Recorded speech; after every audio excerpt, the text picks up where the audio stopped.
y precisamente está viendo esta situación. ¿Nos puedes explicar ante qué nos estamos enfrentando a nivel mundial, Lila? Sí, pues mira, como bien se han dicho, los números siguen incrementando, se está viendo que se van a seguir incrementando los casos a nivel internacional. Los países que siguen por encima son Estados Unidos, Italia, China y España. Lo sigue entonces Alemania.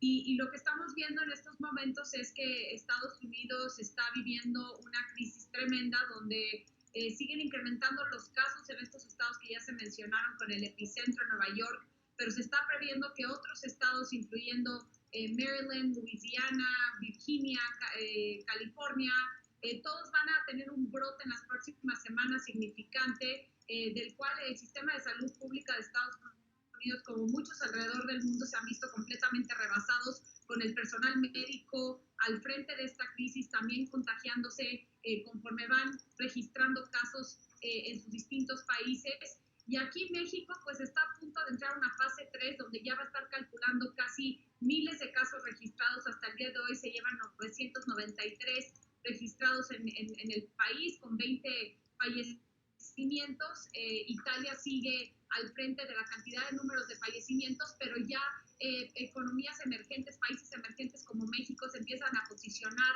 en esta fase 3 que ya es de epidemia total. Yo creo que los países emergentes van a tener un desarrollo de registro de casos un poco más tardío, en el sentido de que les llegó el brote del virus un poco más tarde que a los países del primer mundo como en Europa y ahora en Estados Unidos. Y las Naciones Unidas, por medio de la Conferencia de Desarrollo y Comercio, ya pidió a la comunidad internacional que se le inyecten 2.5 billones de dólares a las economías emergentes que por falta de recursos y por tener sistemas de salud pública muy débiles van a registrar una recuperación mucho más lenta que las economías de primer mundo, como lo estamos viendo al día de hoy. Y yo creo que esto van a ser de los grandes problemas que van a enfrentar países como México. Ya de lo que va en el transcurso de febrero a marzo de este año, ya llevan 59,000 millones de dólares de capital que han salido de las economías emergentes. Monedas nacionales en estas economías en desarrollo han perdido entre 5 y 25% de su valor frente al dólar. Y ya en materia prima, el precio de las materias primas, que son estas economías emergentes como exportadoras de estas materias primas, han perdido un precio por alrededor del 37% de lo que se había registrado antes del brote de esta pandemia. Entonces yo creo que estas son los grandes problemas que van a tener que enfrentar países como México. A ver, Lila, un gusto saludarte como siempre. Muchas gracias por atender nuestra llamada. A ver, dime una cosa, Lila. De que vamos a tener que detener la economía, la vamos a detener, a tener que detener. El problema del coronavirus tiene una vacuna y esa vacuna es aislamiento. Y el aislamiento tiene una mecánica que es no trabajo, baja de producción y baja en la economía. ¿Cómo recuperarnos de todo esto? Mira, yo creo que va a ser muy complicado, Paco.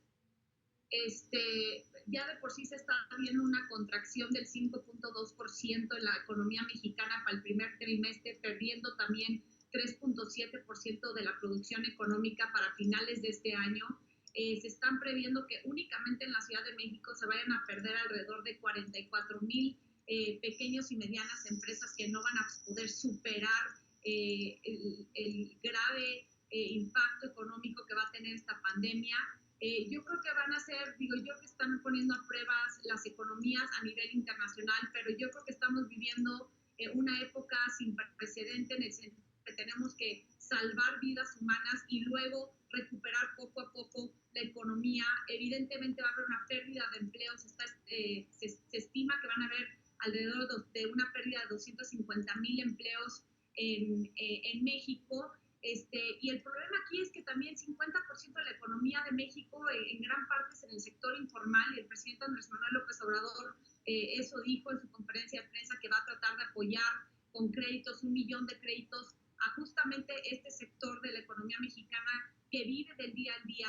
Y más que eso también, Paco, yo creo que se va a ver a prueba el sistema de salud pública aquí en México. Si bien ya la Ciudad de México y el Estado de México salieron a decir que hay 1.283 camas dispuestas para todo aquello que requiera atención médica, yo no creo que va a ser suficiente. Creo que vamos a tener una carencia de ventiladores, de guantes, de equipo médico, de medicamentos, y yo creo que el tema económico pues va en paralelo, y por eso también el llamado de la Coparmex el día de hoy a hacer ya un llamado de contingencia para que ya le dé una cierta certidumbre a las pymes nacionales de cómo reaccionar ante mandar a sus empleados a trabajar desde casa, y también de tener un plan de crisis y de acción ante esta pandemia, Paco. Entonces yo creo que va a ser muy complicado porque mucha de la población mexicana vive al día y se va a ver fuertemente impactada por esta pandemia.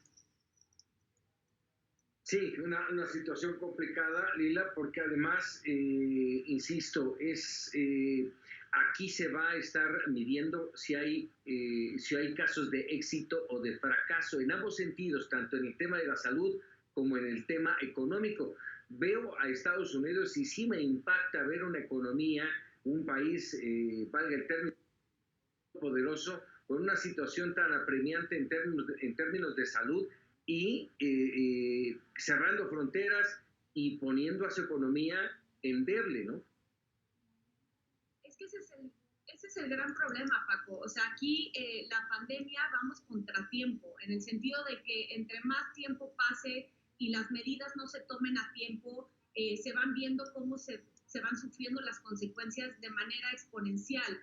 Estados Unidos supo a principios de febrero que ya estaban registrando casos de coronavirus. El presidente Donald Trump desmintió en gran parte la preocupación de la población estadounidense, diciendo que únicamente habían 15 casos y que esos iban a reducir a cero. Y bueno, pues hoy vemos que ya superaron la marca de 100,000 casos registrados. Y yo creo que ahorita ya, por más que quieran hacer pruebas masivas, las pruebas se tienen que hacer a tiempo y en la primera fase. Ya después, entrando a la segunda fase, que ya ya no es de importación, sino la segunda fase es de contagio nacional y doméstico, y ya entrando a la fase 3 de epidemia, pues ya es muy difícil que las pruebas tengan el impacto como lo hubieran tenido si se hubieran implementado desde un inicio. Entonces ahorita es hacer, pues ahora sí que un plan de acción de mitigación y de supresión, tomando medidas ya más agresivas de toques de queda, de cierre de fronteras, frenando viajes internacionales, pidiéndole y exigiéndole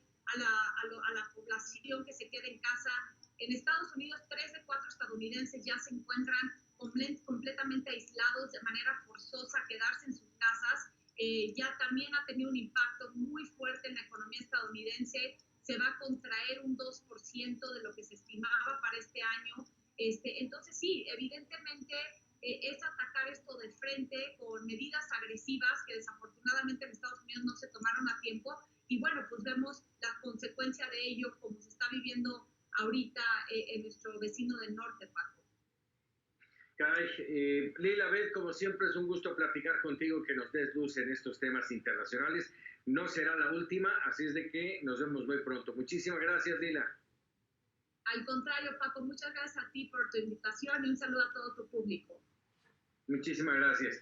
Bueno, vámonos rápidamente con